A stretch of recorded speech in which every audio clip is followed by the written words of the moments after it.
Amém. Boa noite, igreja. Graça e paz do Senhor.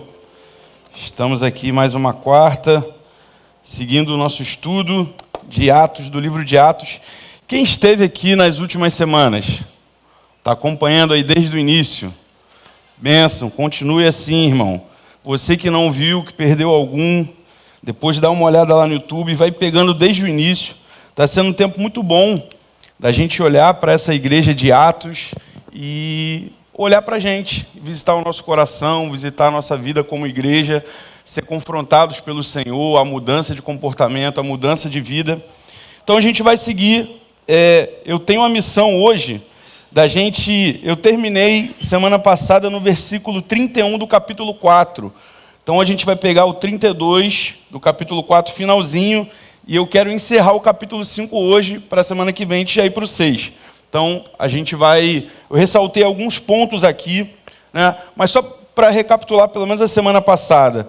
No capítulo 4, a gente viu o começo da perseguição. Então, ali, desde o início, o Pentecostes, os primeiros milagres, e a igreja começa a sofrer perseguição, uma resistência. E a gente viu no capítulo 4 como a igreja responde a isso.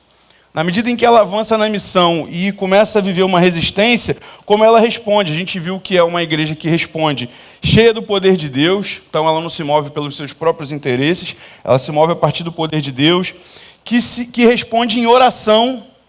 Então é uma igreja que não vai para a luta, não vai para o litígio, não vai para a guerra, mas dobra os joelhos em oração. E na oração dessa igreja, ela não pede, Senhor, aniquila os inimigos, os opositores. A única coisa que ela pede é, Senhor, dá-nos coragem e ousadia para cumprir a missão. Então, uma oração de dependência de Deus e focada no cumprimento da missão.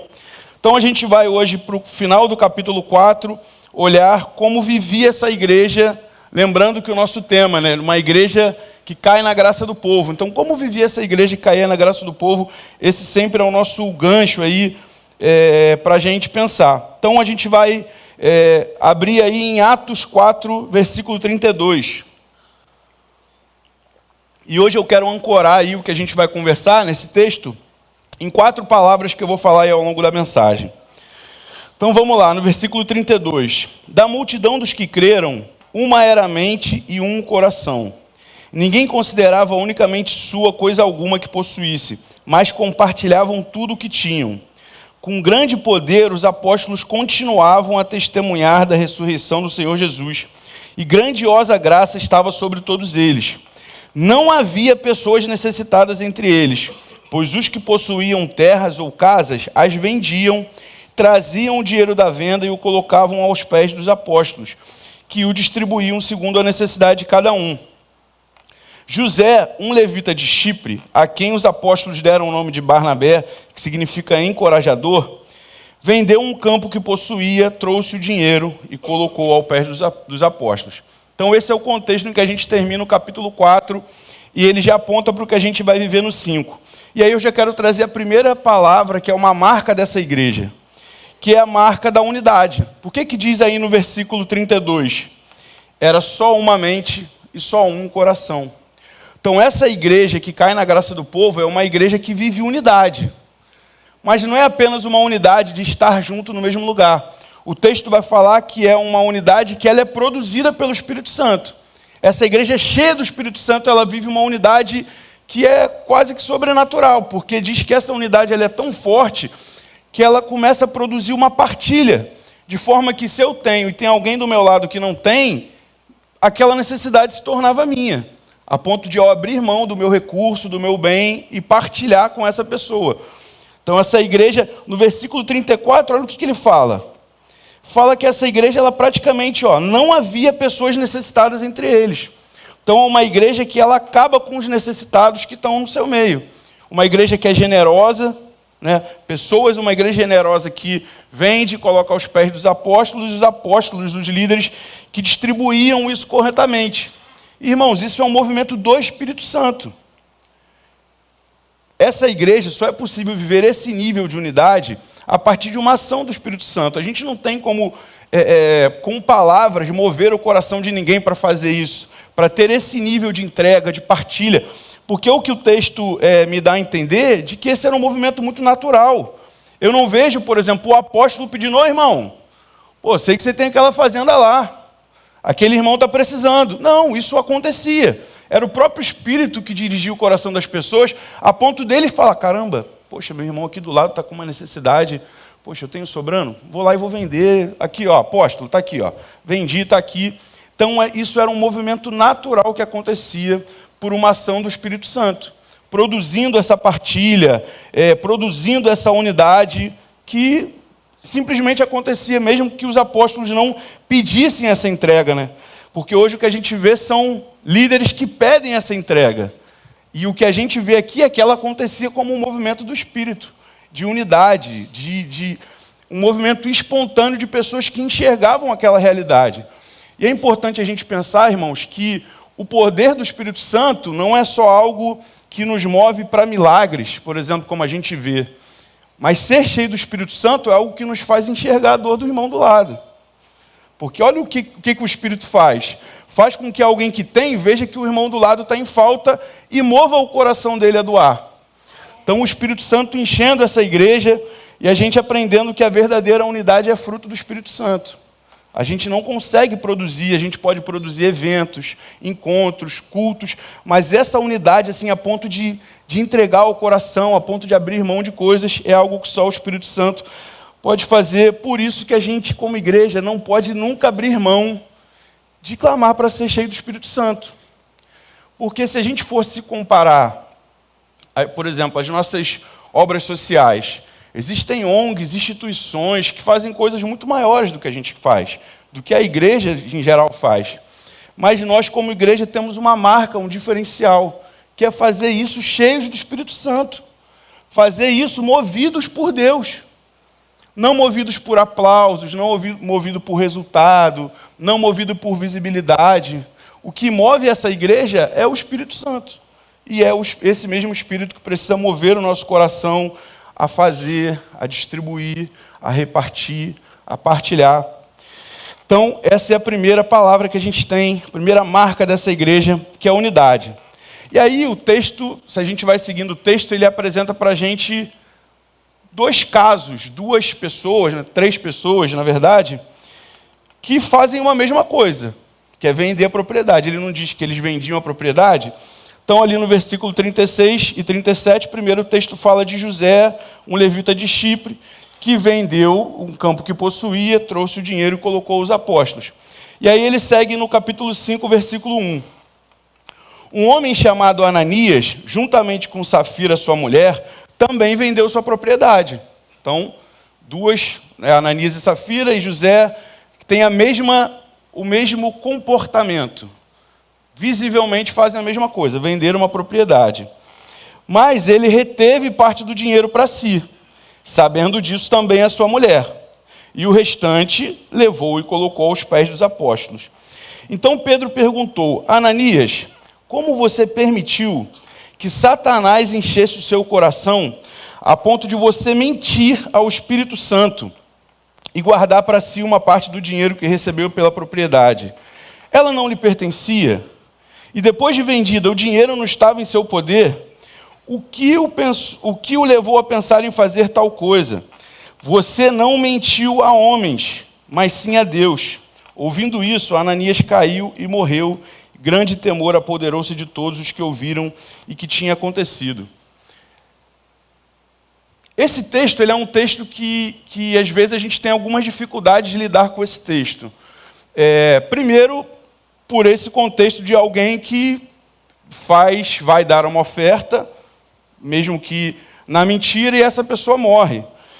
E é interessante a gente pensar que esse não é um episódio novo no texto sagrado, né? E quando ele é construído, e pensando assim na construção da Bíblia, a gente já viu, por exemplo, lá, eu lembrei do exemplo dos filhos de Arão, Nadab e Abiú, ali no contexto do tabernáculo, que trazem um fogo estranho e são fulminados. Então, de alguma forma, no processo de formação dessa igreja, lembra que na semana passada eu falei de como a mensagem dos apóstolos, centrada em Jesus, principalmente quando eles trazem a ideia de que ele é a pedra angular, ela mudava ali o paradigma religioso. Então, não é sobre o templo, os sacrifícios, os sacerdotes, etc. Não, salvação em Jesus. E aí, mesmo com essa mudança de paradigma religioso, a gente vê um caso de alguém que escolhe mentir diante do Senhor e morre. E é importante a gente pensar isso, irmãos, porque santidade é coisa séria para Deus. Às vezes alguns discursos mudam, às vezes a gente pensa que as coisas, esse discurso, né, de que é o tempo da graça, nos dá a entender de que então agora tudo pode. E não. E esse texto vai nos apontar de que uma postura errada, ela traz uma consequência. E a gente precisa pensar nisso. Então, ambos venderam terrenos, José movidos pelo Espírito Santo. E aí, o que eu entendo, né? Que Ananias, ele vê todo aquele movimento. Poxa, está todo mundo vendendo. Caramba, o pessoal sabe que a gente tem aquele terreninho lá em Safira. Pô, se a gente não vender, vai ficar ruim para o nosso lado, né? Então ele começa a ver algo que está acontecendo por movimentação do Espírito cara, vamos vender, para a gente não ficar mal na fita. Mas vamos segurar, Ninguém sabe por quanto a gente vendeu, a gente vai chegar lá, vai entregar uma parte. Só que o que o apóstolo Pedro fala no versículo 3 aí? Ananias, como você permitiu que Satanás enchesse o seu coração a ponto de mentir ao Espírito Santo? Então, enquanto a gente vê na igreja um movimento, a gente vê José, alguém que movido pelo Espírito vende, a gente vê uma pessoa que com o coração cheio de Satanás vai lá e vende. E faz isso talvez por uma busca de status. E aí a gente também pode ter uma certa dificuldade nesse texto, porque a gente olha e fala assim, poxa, mas eu não faria isso. Eu não venderia uma coisa e não daria. E, irmão, esse texto não é sobre dinheiro. Esse texto é sobre verdade. Verdade diante de Deus. Então, esse texto ele fala sobre o nosso desejo, muitas vezes, de na igreja, na comunidade, querer parecer espiritual e não ser. A gente simular algo que a gente não é. A gente vê pessoas fazendo coisas movidas pelo Espírito Santo e querer surfar numa onda que não está no nosso coração. E que a gente só quer parecer para os outros que a gente está vivendo aquilo também.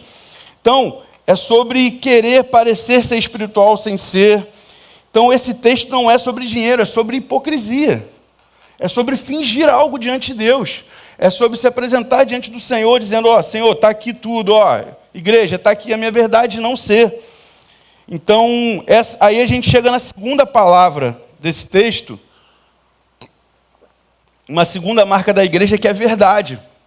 Essa igreja que cai na graça do povo, ela é uma igreja que tem unidade, uma igreja que vive verdade. E a gente vê aqui em Ananias e Safira, e essa é uma provocação para a gente visitar o nosso coração, é que talvez eles fizeram aquele movimento pensando na reputação. Poxa, se souberem que a gente tem um terreno e não vendeu, vai ficar ruim. Ou, aí a gente pode viajar no texto, né? De repente, eles não eram pessoas tão conhecidas, tão famosas. Vamos vender e entregar lá nos apóstolos também? Pô, imagina, a gente chegando lá, todo mundo, caramba. Quantas vezes a gente não se move na igreja, no reino de Deus, pensando na reputação, fazendo coisas para que as pessoas vejam. Poxa, vou fazer isso aqui porque alguém vai me elogiar. E não é verdade. Não tem coração, só tem comportamento. Então esse texto confronta a gente para pensarmos a respeito do que move a gente, né? Se é o desejo de status ou é verdade no nosso coração. Tem hora que é isso, está todo mundo fazendo e a gente não está naquele espírito, naquela vibe. O nosso movimento não deve ser simular algo, mas deve ser, Senhor, enche o meu coração desse mesmo espírito, dessa mesma intenção. Mas é muito mais fácil você mexer no comportamento do que no coração. Então, Ananias e Safira, eles vão pelo comportamento, por algo que todo mundo pode ver, ao invés de visitar o coração. Então, por isso que o texto diz que o espírito que moveu eles foi o espírito do engano. O apóstolo Pedro fala isso, né? Então, esse texto nos coloca diante de uma realidade que a gente precisa ponderar no nosso coração, que é assim, por que a gente faz as coisas que a gente faz? Por que a gente faz determinadas coisas na casa do Senhor, na obra de Deus? Será que é porque o nosso coração está sendo movido? Será que é porque o Espírito Santo está movendo a gente? Ou será que é uma tentativa de impressionar pessoas, de buscar status, de ser mais visto por alguém, de ser observado, de ser visto como alguém que é mais santo? E o texto nos fala que a motivação do coração é muito importante para Deus. A verdade é muito importante para Deus. Não ser hipócrita diante do Senhor é muito importante. Então a gente precisa o tempo todo olhar a motivação do nosso coração. Por que o apóstolo Pedro fala ali para eles? Mas a propriedade não era sua? Ninguém te pediu para fazer isso. E depois que vendeu, o dinheiro não era seu? Então, cara, ninguém te pediu para fazer isso. Foi você que escolheu fazer isso. Por que você escolheu mentir para o Espírito Santo de Deus? E a gente precisa se observar e olhar as nossas entregas diante do Senhor e entender, irmãos, que o Senhor não mede as nossas entregas pelo valor, pelo que as pessoas veem, pelo que as pessoas falam, mas é pela motivação do nosso coração. Às vezes a gente está fazendo algo que para todo mundo está batendo palma, mas Deus sabe e a gente sabe que aquilo não é verdade no nosso coração.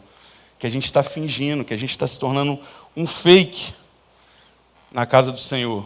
A gente está se perdendo, a gente está tentando simular algo que a gente não está vivendo. E essa mentira, esse texto mostra para a gente que essa mentira ela gera morte. No caso de Ananias e Safira, ela gera uma morte física, né? Mas quantas vezes a gente, sem perceber, tentando fingir e se tornando um personagem no meio da casa do Senhor, no meio da igreja, a gente não percebe que a gente está morrendo, a gente já está morto espiritualmente. A gente tem os comportamentos, a gente continua vindo, a gente levanta a mão, a gente ora, a gente fala, a gente serve, mas não tem mais vida, porque Deus não se relaciona com o personagem. Deus olha e fala, filho, não é isso, você não é isso, e a gente vai lá e finge diante das pessoas, finge diante da igreja que a gente é uma coisa que a gente não é. Irmãos, Deus só abençoa quem a gente é de verdade. Toda vez que a gente chega diante de Deus e tenta fingir algo que não é, irmão, a gente está perdendo a oportunidade. A gente sai mais vazio do que entrou. Se a nossa vinda à igreja, a grande motivação da nossa vinda, do nosso serviço, do que a gente faz, é impressionar os outros, a gente sai mais vazio do que a gente entrou. E existe uma realidade, irmãos, que ela é muito séria, que a gente pode passar anos na igreja assim. A gente pode passar anos na igreja fazendo, servindo, aos olhos das pessoas fazendo o que é certo. Para quem olha, o José que vendia o terreno e o Ananias que vendia o terreno estavam na mesma vibe, mas Deus sabia que não era verdade, eles sabiam que não era verdade. Então o convite dessa noite é para a gente visitar o nosso coração e sermos sinceros diante do Senhor. Deus, essa é a verdade do meu coração. Deus, é assim que eu sou. Deus, para as pessoas, todo mundo acha, eu estou fingindo aqui, mas não é essa a minha verdade. Seguindo aí no texto, ele morre, tiram o corpo, vem a Safira. E o apóstolo Pedro pergunta, Safira, foi por aquele preço mesmo que vocês venderam? Deu uma chance dela. Não, calma aí, não foi bem assim. Mas não, o que ela faz? Ela vai lá e confirma a mentira. Então a gente vê aqui, irmão, uma aliança de morte. Uma aliança que gerou morte. E quantas vezes na nossa vida e na casa do Senhor, a gente não se mete em alianças de morte. Planos de morte. Pessoas que têm intenções erradas e a gente embarca nesse plano e vai junto. Pessoas que estão fazendo, simulando, fingindo, e a gente vai ali por algum benefício, porque quer se beneficiar também, porque quer o mesmo status. E o nosso Deus, Ele vê o coração e Ele vê a nossa verdade. Então a gente precisa visitar o nosso coração e a gente precisa observar as alianças que a gente faz. No reino de Deus, na igreja, porque Deus leva a sério santidade, irmão. A gente não pode brincar com mentira. A gente não pode brincar com vaidade, a gente não pode brincar com ganância. Pureza é algo importante para Deus, verdade é algo importante para Deus. Vamos seguir. Versículo 11, o que ele diz aí? E grande temor apoderou-se de toda a igreja, e de todos os que ouviram falar desses acontecimentos. Os apóstolos realizavam muitos sinais e maravilhas entre o povo. Então, está dizendo aí dessa igreja que crescia em meio ao povo, com temor, com respeito, admiração, e o Espírito agindo, muitas curas, milagres, conversões, e isso gera o quê? Inveja dos líderes religiosos, que ficam indignados. E a gente vê isso no versículo 17. Olha o que diz aí, ó. Então o sumo sacerdote e todos os seus companheiros, membros do partido dos saduceus, ficaram cheios de inveja. Por isso mandaram prender os apóstolos, colocando-os numa prisão. Então, de novo, a gente vê aí a perseguição, a gente vê de novo a oposição. E, irmãos, a gente precisa entender uma coisa. Toda vez que a gente se posiciona pelo Evangelho, pelo reino de Deus, pelo que é certo, a pergunta não é se vai haver oposição. A pergunta é como a gente reage quando a oposição chega. Quando você chega lá no teu trabalho, que todo mundo age de um jeito, na tua vizinhança, na tua família, e você age de forma diferente pelo Evangelho, é certo que as pessoas vão se desagradar. Ah lá, já está o certinho, ah lá, já está o santão, ah lá, já está a santona. A questão não é se isso vai acontecer.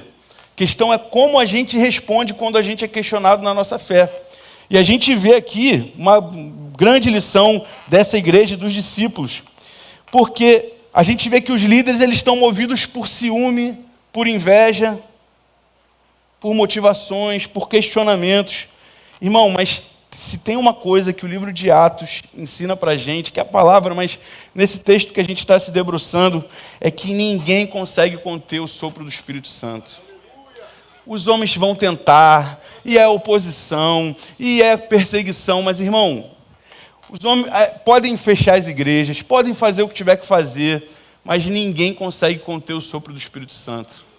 E é por isso que é tão importante que a gente, como igreja, clame pelo sopro do Espírito Santo em nós, para que a gente não se torne mais um lugar comum, mais um lugar de reunião como qualquer outro, mas de fato sejamos pessoas cheias do Espírito Santo. Então a gente vai seguindo nessa história e vê aí a prisão dos apóstolos pelo sumo sacerdote. E aí a gente vê no versículo 19, a gente está caminhando aí no texto, que acontece uma libertação aí milagrosa, um anjo vai lá, abre a cadeia e os envia de volta para pregar. Olha o que diz aí em Atos 5,19. Mas durante a noite, um anjo do Senhor abriu as portas do cárcere e levou-os para fora e disse: dirijam-se ao templo e relatem ao povo toda a mensagem desta vida. Ao amanhecer, eles entraram no pátio do templo como haviam sido instruídos e começaram a ensinar o povo.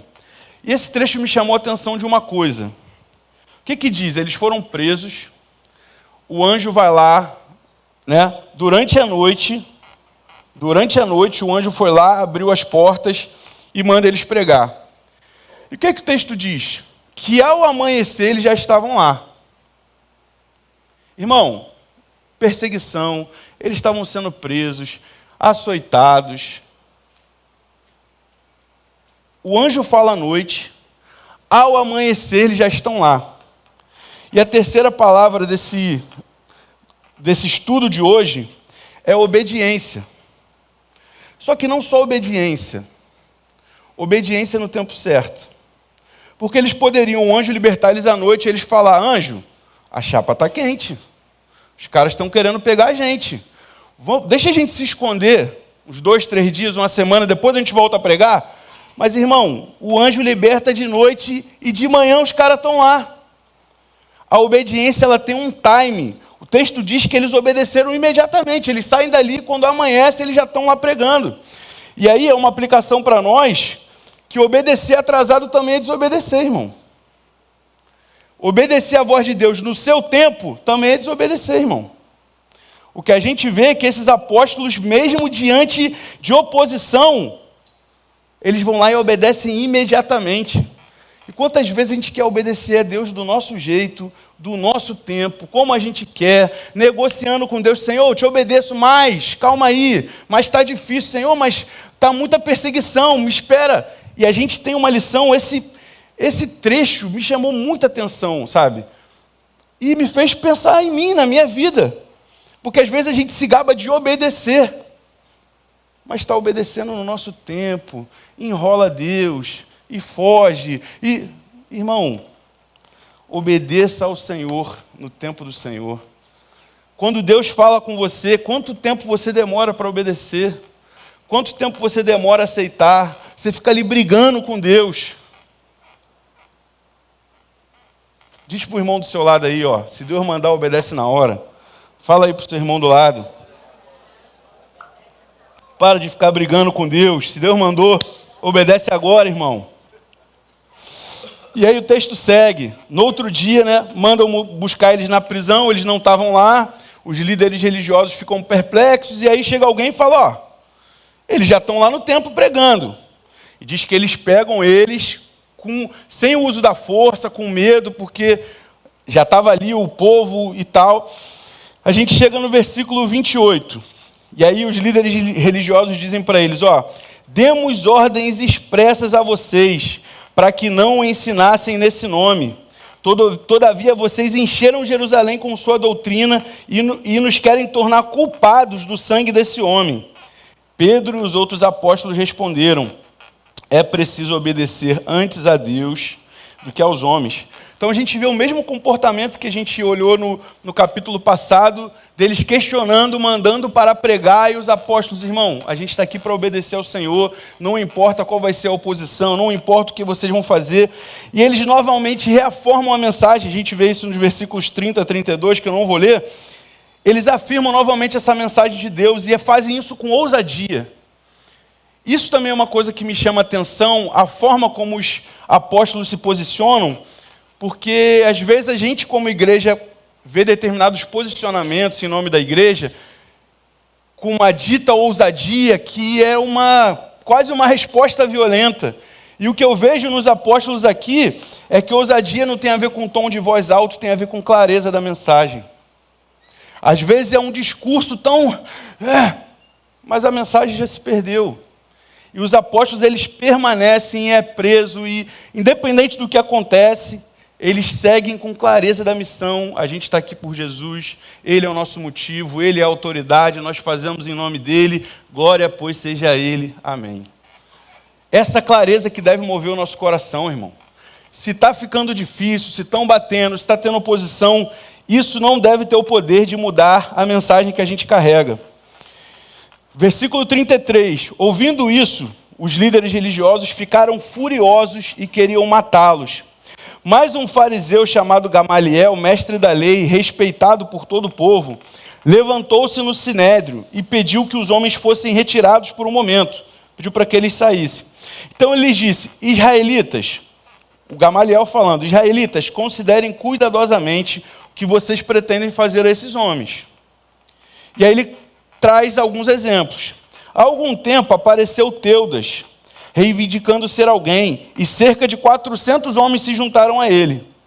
Ele foi morto, todos os seguidores se dispersaram e acabaram em nada. Depois dele, nos dias do recenseamento, apareceu Judas, o Galileu, que liderou um grupo de rebelião. Ele também foi morto, e todos os seus seguidores foram dispersos. Portanto, nesse caso, eu os aconselho, deixem esses homens em paz e soltem-nos. Se o propósito ou atividade deles for de origem humana, fracassará. Se proceder de Deus, vocês não serão capazes de impedi-los, pois se acharão lutando contra Deus. E eles foram convencidos pelo discurso de Gamaliel. E que a gente chega à quarta palavra dessa mensagem que me marcou meu coração, que é dependência de Deus. No meio daqueles açoites, no meio daquilo tudo, Deus usa um fariseu. Deus usa alguém que está ali no meio deles, para falar com uma sabedoria que diz que eles foram convencidos por isso. Então a igreja, a gente deve ter no nosso coração a tranquilidade que enquanto a gente está cumprindo a missão, enquanto a gente permanece fiel a Deus na nossa vida, na nossa missão, irmão, Deus usa os meios dele para fazer coisas e gerar livramento.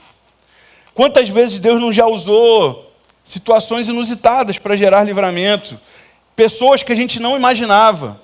Eu já vivi situação de a última pessoa que eu esperava foi a pessoa que, em certo sentido, agiu em meu favor numa situação. Se você me dissesse assim, ó, alguém vai te defender nessa situação, eu apontaria várias pessoas menos essa. E aquela pessoa foi usada por Deus, de alguma forma. Então a igreja, o nosso propósito como igreja, a gente não vence na marra, brigando, a gente vence na dependência do Senhor. A gente como igreja precisa aprender a depender de Deus, irmão. E como a gente estudou no capítulo 4, vencer as nossas guerras no joelho. na oração, clamando a Deus, pedindo a Deus para que Ele haja, não que a gente faça do nosso jeito. Então, o que o Gamaliel diz, né? Em outras palavras, ele está dizendo assim, já teve gente que tentou, e ele dá esses exemplos que eram exemplos que tinham acontecido naquele período. Não era nada estranho aparecer alguém dizendo ser um profeta e surgir seguidores. Mas o que ele está dizendo? Se isso for um movimento puramente humano, eles vão dispersar. Mas se é de Deus, ninguém pode parar o que é de Deus. Vocês vão tentar, vocês vão fazer oposição, mas vocês não vão conseguir frear o que é de Deus. E aí a gente aprende que o que é do homem precisa que a gente faça força para acontecer. Quantas vezes a gente quer fazer coisas no nosso braço, até coisas para Deus no nosso braço, do nosso jeito, fazendo força. Mas o que esse texto nos ensina é que o que é de Deus é o próprio Deus que sustenta.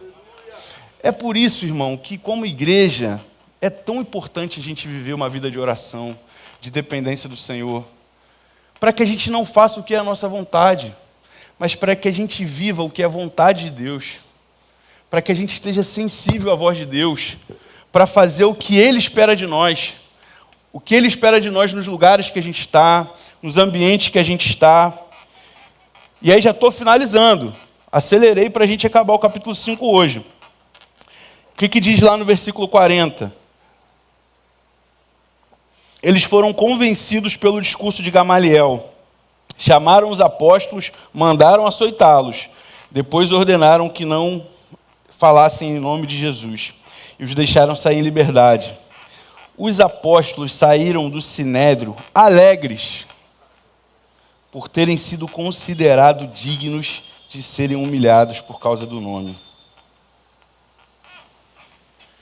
Que testemunho lindo, irmão.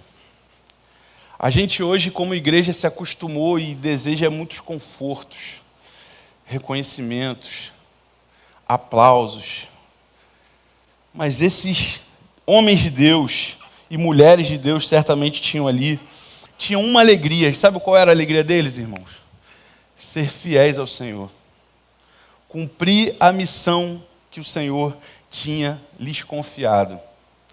Como igreja, o que deve causar alegria ao nosso coração, felicidade ao nosso coração, não é o reconhecimento, não é o aplauso, não é que as coisas se facilitem, que tudo fique mais fácil. O que move o nosso coração é o que eles dizem aqui, serem considerados dignos de serem humilhados por causa do nome de Jesus. Que o Senhor nos ache dignos. Por mais que o mundo questione, por mais que pessoas persigam, irmão, que o Senhor nos ache digno. Que o Senhor, olhando para nós, veja em nós obreiros aprovados, que não têm do que se envergonhar. Que o Senhor, ao olhar para nós, continue vendo na gente pessoas dignas de receber a semente do céu para semear. Os frutos, irmão, é consequência do Senhor. A gente faz muitas coisas, a gente tenta fazer muitas coisas, mas a palavra diz lá que é Deus que dá o crescimento. E a gente, às vezes, se move muito por frutos. Mas que nessa noite, irmão, eu e você, a gente não fique mais se movendo tanto por frutos, por aparência, por tapinha nas costas, por reconhecimento. Mas que o nosso grande objetivo na vida é ser digno de ser usado por Deus. Às vezes a gente não vê. Às vezes Deus usa a gente parece que não deu em nada. Às vezes um abraço que você deu a alguém, às vezes uma pessoa que você ajudou a atravessar na rua. Estou trazendo coisas simples do dia a dia. E para você não foi nada. Mas para Deus e para aquela pessoa você semeou uma semente de amor. Que esse seja o nosso coração. Louvor, pode subir. Que a nossa alegria seja o cumprimento da missão. Irmãos, esse é o verdadeiro milagre. Esse é o verdadeiro milagre. Uma igreja e crentes que permanecem fiéis diante da dificuldade, que não abrem mão da missão, que pode bater, que a gente está firme, porque, como nós cantamos hoje, estou firmado em Cristo. Que essa seja a nossa oração, que esse seja o nosso desejo, E aí, concluindo, esse capítulo que a gente leu fala dessa igreja que cai na graça do povo, e eu ressaltei 4 palavras que eu quero terminar fazendo a gente pensar nelas. Eu falei sobre unidade, sobre uma igreja que tem um só coração e uma só alma. Eu falei sobre verdade, uma igreja que é de verdade, que não tem máscaras diante do Senhor. Obediência e dependência de Deus. E eu quero terminar essa mensagem, esse estudo de hoje, fazendo a gente pensar, me incluindo sempre, de qual é o desafio que a gente tem nesse momento. Talvez o grande desafio que você tenha hoje na Igreja do Senhor seja um desafio de unidade. Poxa, eu não consigo, as pessoas são muito diferentes, não consigo me adaptar. Peça ao Senhor capacidade do Espírito Santo para você viver unidade, para você caminhar com irmãos e irmãs diferentes de você. Talvez o teu desafio seja um desafio de verdade. Talvez você esteja caindo no engano de querer parecer, de buscar lugares, de focar no status. E a palavra do Senhor para nós nessa noite é: volta para o quarto, volta para a intimidade. Se preocupa menos com o que as pessoas vão ver e se preocupa mais com o que eu estou vendo em você. Talvez o nosso desafio, o meu, o seu desafio, seja um desafio de obediência, principalmente obedecer no tempo certo, obedecer no que Deus tem para nós. Talvez você tenha diante de você uma palavra de Deus, uma direção de Deus, e você esteja aí resistindo, negociando, tentando fazer do teu jeito, no teu tempo. Nessa noite, meu irmão, se submeta à vontade do Senhor, porque ela é boa, perfeita e agradável, e ela vai te conduzir ao melhor lugar. Por último, que eu e você vivamos como igreja na dependência do Senhor. Que Ele seja o nosso guia. Que Ele seja não só o Salvador, mas seja o Senhor da nossa vida. Que a nossa vida esteja submetida a Ele. E que ser vistos não pelos homens, mas pelo céu, como alguém digno de proclamar a palavra de Deus, proclamar o Evangelho, seja o grande motivo do nosso coração, irmãos. Vamos olhar menos para os homens, focar em Jesus na cruz, ser digno de sermos chamados filhos de Deus, dignos de sermos perseguidos, dignos de sermos que se levantem opositores, que essa seja a nossa honra, não as honras do mundo. Amém.